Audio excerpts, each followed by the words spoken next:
माझी कथा आहे विधिलिखित भाग 17. सांगावंसं नाही वाटलं, निघून गेली राहुल मनात म्हणतो. त्याचा फोन वाजतो, रियाचा कॉल असतो. आता वेळ मिळाला वाटतं. तो कॉल घेतो. हॅलो रिया, तू सांगून पण गेली नाही, राहुल म्हणतो. डॅडची तब्येत बिघडली होती, त्यांना हॉस्पिटलमध्ये घेऊन गेली. त्यांना आता बरं आहे, रिया म्हणते. मला तरी सांगायचं ना, मी आलो असतो. एकटी कुठं जाणार, कोणीतरी सोबत असावं ना, राहुल म्हणतो. तेव्हा मला काहीच सुचलं नाही. त्यात काळा कावडा आडवा गेला, त्याच्यासोबत भांडण्यात वेळ गेला, रिया म्हणते. बोक्यासोबत कशी काय भांडली? तो फक्त माऊ माऊ करत असतो, राहुल हसत म्हणतो. रिया पण हसायला येते. अरे तो रुपेश, त्याचं लक्षण चांगले नाही आहे. सारखा नव्याच्या रूमजवळ असतो, तिच्यासोबत बोलायचा प्रयत्न करतो. मला तो नाही आवडत. आज खूप भांडण झालं आहे, मी त्याला खूप बोलले, रिया म्हणते. तुला काही करेल, सांभाळून राहत जा. अंकलला घेऊन ये, लग्नाचं बघायचं आहे ना, राहुल म्हणतो. काय, कधी, कसं? मला काही बोलला नाही, रिया म्हणते. रियाला टेन्शन आलंय. राहुल कोणी आवडली नाही ना माझ्याकडे, माझं काय होईल, रिया मनात म्हणते. अगं तुला काय माहिती नाही का, नव्या आणि सार्थकचे लग्न करायचे आहे ना, त्यांच्याबद्दल बोलावं लागेल ना, कसं करायचं, केव्हा करायचं. आपण त्यावर काहीच बोलणं झालं नाही आहे, राहुल म्हणतो. रिया पागल, काही पण काय विचार करते. डॅडसोबत लवकर बोलावं लागेल. राहुल माझा कधी होणार नाही, रिया विचार करत होती. मी डॅडला बोलून घेते, रिया म्हणते. कॉल कट करते. साऊ सार्थकसोबत खेळते आणि बोलत होती. नव्या किचनमध्ये शालूसोबत गप्पा मारत होती. कीर्ती नव्याजवळ आली. वहिनी चल, तुला काहीतरी दाखवायचे आहे. ती नव्याला घेऊन गेली.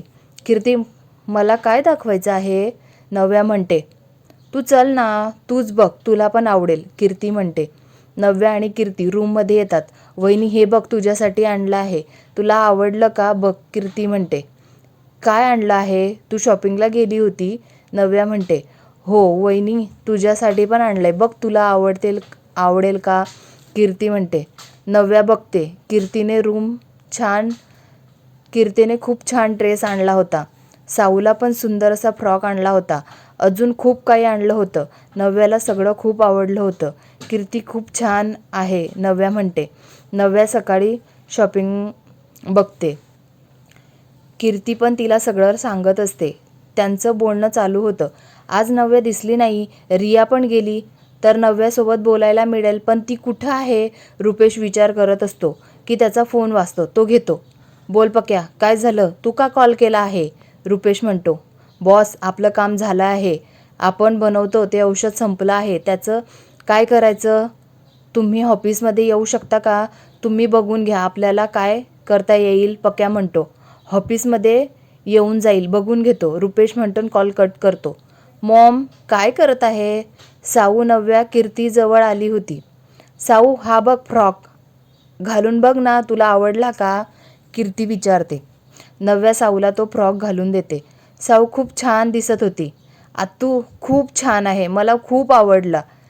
कीर्तीला देऊन साऊ सार्थककडे जाते. तिला खूप आनंद झाला होता.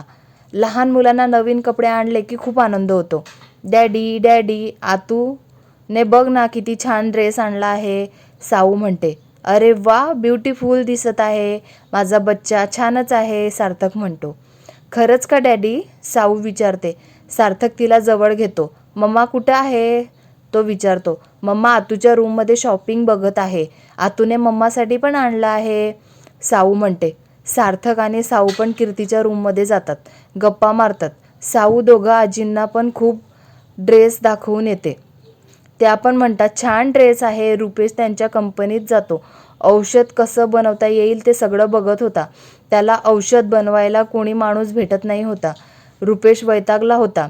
सार्थक, ती जागा बघून येऊ, लवकर काम झालं पाहिजे, वहिनी लवकर काम करेल, राहुल म्हणतो. हो, माझे बोलणं झालं आहे, आपल्याला तिथं जावं लागेल. मी अबीरकडे नाही पाठवलं, आपलं झालं की तिथंच जाईन. रिया कुठे गेली, शॉपिंग करत होती ना, सार्थक म्हणतो. अंकलची तब्येत खराब झाली होती, त्यामुळे तिला जावं लागलं. मी बोलले इथं घेऊन ये, त्यांना पण चांगलं, मला पण चांगलंच आहे, राहुल केसात हात फिरवत म्हणतो. तुला तेच हवं, बाकी काही येतं का? तिला सांगायची हिंमत तर होत नाहीये. दुसऱ्यांसोबत लग्न करून मोकळी होईल. सार्थक हसत म्हणतो. गप ना, काही काय बोलतो? सुरू व्हायच्या आधीच संपवत आहे. राहुल म्हणतो. मी मोमला सांगू का? ती लगेच लागेल. लग्न पण लगेच, बाळ पण होऊन म्हणेल. सार्थक म्हणतो. एवढी घाई नाही आहे. आरामात होऊ दे. खरंच मावशीला माहिती पडलं तर लगेच घाई करेल. राहुल म्हणतो. आपण हॉटेलचं बघून घेऊ. लग्नापर्यंत काम झालं पाहिजे. त्यानंतर ती हॉटेलला जाईल. त्याआधी बॉडीगार्ड बघू. आपल्या कोणत्या बॉडीगार्डला विचार. कोणी लेडी बॉडीगार्ड आहे का? सार्थक म्हणतो. मी बघतो. राहुल म्हणतो. जेवण करून घेऊ. सार्थक म्हणतो. हो चालेल. सध्या सुट्टी घेऊ. शॉपिंग करून घेऊ. लग्नाची तयारी पण झाली पाहिजे. रिया सोबत बोलून घेतो. गुरुजीला बोलावं लागेल मुहूर्त काढायला. राहुल म्हणतो. मला काय वाटलं, आमचं लग्न झालं आहे. एकदा रविवार बघ, त्या दिवशी लग्न करू. मुहूर्त बघायला पाहिजे का? तुझं काय मत आहे? सार्थक म्हणतो. मावशी काही बोलेल का? तिला चालेल का? राहुल म्हणतो. मी मोमला सोबत बोलून घेईल. सार्थक म्हणतो. जेवण करायला जातात. डॅडी, केव्हाची तुमची वाट बघत होती. तुम्ही लवकर आले नाही. मी तुमच्याकडे येत होती तर मम्माने मला येऊ दिलं नाही. तुम्ही काम करत असणार. मी इथं बडबड करेल म्हणून मी कुठं जाते बोलते. डॅडी, मी जास्त बोलत नाही ना. साऊ म्हणते. बच्चा, तू कुठं बोलते? तुझं तोंड बोलतं. सार्थक म्हणतो. सगळे हसतात. साऊ, तू आजीबाईसारखी बोलते. तुझं बोलणं तुझ्यासारखं गोड आहे. तू पण गोड आहे. राहुल म्हणतो. मी आजी नाही आहे. आपल्याकडे या 2 आजी आहे ना. अजून का हवी आहे? साऊ म्हणते. आता सगळे जोरात हसतात. साऊ राहुल अंकलचं नको ऐकू. तू माझ्याकडे ये. तू कुठे आजी आहे? तू तर माझी गोड बाहुली आहे. कीर्ती म्हणते. गप ग कीर्ते, तुला काही समजत नाही. राहुल तिच्या डोक्यावर मारतो. कीर्ती पण राहुलला मारायला त्याच्या मागे जाते. राहुल पुढे, कीर्ती मागे पडत असते. लहान मुलांसारखं घरभर पडत असतात. साऊ खूप मजा येत असते. ती त्यांना बोलत असते. अंकल आतू आता आली, पडा पडा. टाळ्या वाजवत होती. साऊ, कोण लहान आहे हेच समजत नाही. तू की हे दोघं? योगिता म्हणतात. शारदा मावशींना तर घर भरलेलं वाटत होतं. असंच सगळे आनंदी राहो त्या मनात म्हणत होत्या. बस करा आता, जेवण करून घ्या. योगिता ओरडतात तेव्हा ते शांत बसतात. अंकल, किती घाम आला. तुम्ही धकला. डॅडी बघा, रोज जिमला जातात. किती मोठं मोठं डंबल उचलतात. साऊ म्हणते. साऊ, त्याला डंबल म्हणतात. ते तुझ्या डॅडलाच करू दे, मला नाही करायचं. राहुल म्हणतो. साऊ, त्यांना सांगू पण नको. तो आळशी आहे. त्याला सकाळी जाग येत नाही. सार्थक म्हणतो. त्यांचे हसरत मस्ती करत जेवण होते. मॉम, मला बोलायचं होतं. मला वाटतं मुहूर्त नाही काढला तर, रविवार बघून लग्न केलं तर. असं पण आमचं लग्न झालं आहे. सार्थक म्हणतो. अरे पण लग्न झालं असलं तरी मुहूर्त काढायला पाहिजे ना. शारदा मावशी म्हणतात. मी तर मुहूर्त पहिला आहे, त्या दिवशी लग्न होणार. मी तुझे काही ऐकणार नाही आहे. योगिता म्हणतात. बघू आता काय होतं.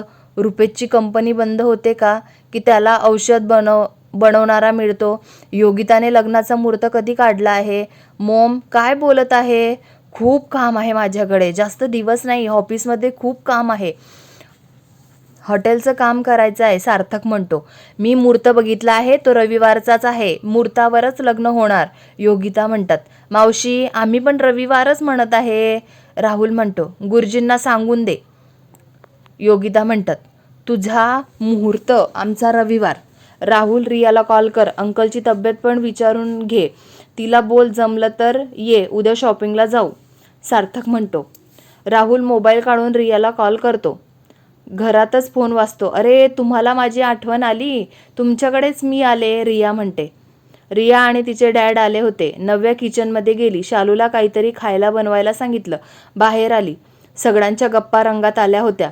रियाच्या डॅडला तब्येतीबद्दल विचारत होते. ते पण सगळ्यांसोबत बोलत होते.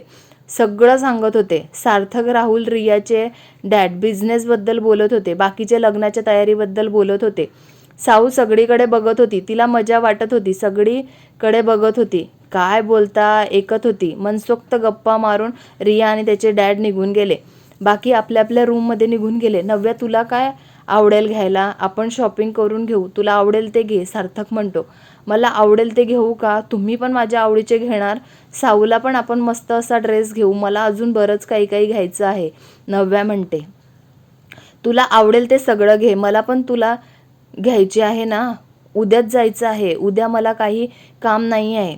सार्थक म्हणतो, मला सांगा ना आपलं लग्न कसं झालं होतं, मी काय काय केलं होतं. नव्या म्हणते, नव्या नको ना, तुला त्रास होईल, तुला त्रास झाला तर मला चालणार नाही. सार्थक म्हणतो, मला काही त्रास होणार नाही, थोडं तरी सांगा. नव्या म्हणते, थोडंसंच सांगतो. सार्थक म्हणतो सांगायला सुरुवात करतो, तू खूप सुंदर दिसत होती, शॉपिंग करायला खूप त्रास दिला होता, किती दुकानं फिरवलं होतं, आईस्क्रीमसाठी मला किती फिरवलं होतं, तुझ्या आईबाबांना पाठवून दिलं होतं, आईस्क्रीमवाल्याकडे तुझ्या आवडीचा आईस्क्रीम नाही होता, त्याला किती बोलली होती, ओ दादा तुम्हारे पास वो आईस्क्रीम क्यों नहीं है. तुझी हिंदी आणि त्या माणसाला काहीच समजत नव्हतं.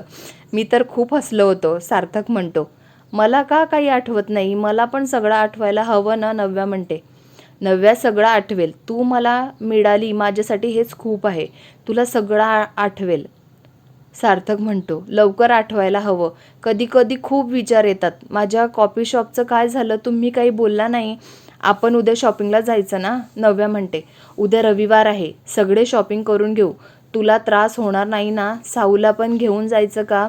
रियाला पण सांगून दे, तसं राहुलने सांगितलं असेल. सार्थक म्हणतो, मी काय म्हणते, आईला सांगायचं का रिया आणि राहुलच्या लग्नाबद्दल, त्यांचे लग्न करून टाकू, रियाच्या मनात पण राहुल आहे, आईला सांगू, अंकल पण लगेच तयार होतील. तिला पण राहुल आवडतो का? मोमला सांगितलं तर तिला खूप आनंद होईल, त्या दोघींना सोबत बोलून घेऊ. सार्थक म्हणतो, त्यांच्यासोबत नका बोलू, त्यांना लग्न करायचं आहे, त्यांचं चालू आहे, आधी कोण सांगणार. राहुलची पण हिंमत तिला सांगायची होत नाही आहे, तिची पण हिंमत होत नाही, ती तिच्या डॅडला सांगणार होती आईसोबत बोलायला. नव्या म्हणते, सार्थक हसायला येत होतं, तुम्हाला चांगलं सांगत आहे, तुम्ही हसत काय आहे. नव्या चिडून म्हणते, मग काय करू, दोघं कसे आहे, प्रेम करतात पण सांगत नाही, तू पण सांगू देत नाही आहे, असं का म्हणते. सार्थक म्हणतो, आपण त्यांना सरप्राईज देऊ, मी तुम्हाला सांगते आपण काय करायचं. नव्या सार्थकला सगळा प्लॅन सांगते, जे तिच्या मनामध्ये असतं. आता मजा येणार, आपण तसंच करू, घरातल्यांना पण सगळं सांगू, मी खूप आनंद झाला आहे. सार्थक तिच्याकडे बघत होता. बघू नव्या सार्थकला कसला प्लॅन सांगित आहे, रिया आणि राहुल कसं अडकवता, लग्नाची शॉपिंग कशी करतात. भाग आवडला असेल, लाईक करा, शेअर करा, कमेंट्स करा, पुढील भाग ऐकण्यासाठी सबस्क्राईब करा, सपोर्ट करा. धन्यवाद, थँक्यू. फॅन लावू गं बाय.